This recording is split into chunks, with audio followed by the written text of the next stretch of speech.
Hi friends, good morning. ఉదయం chapati curry చేస్తున్నాను. అందులోకి బంగాళదుంపలు, పచ్చిమిరపకాయలు, క్యారెట్, ఉల్లిపాయలు, కరివేపాకు ఇవి వేసి చేస్తున్నాను.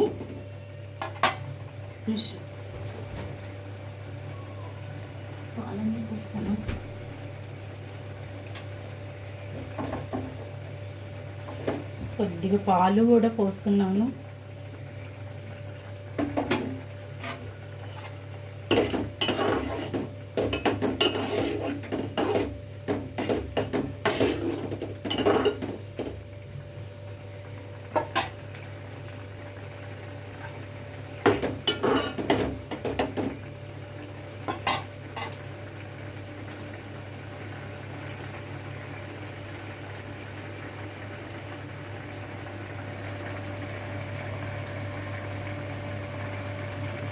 శనగపిండి కలిపి కొంచెం అది కూడా శనగపిండి నీళ్ళు కూడా వేస్తున్నాను. నచ్చితే కామెంట్ చేయండి, లైక్ చేయండి, సబ్స్క్రైబ్ చేయండి, గంట కొట్టండి. Thank you.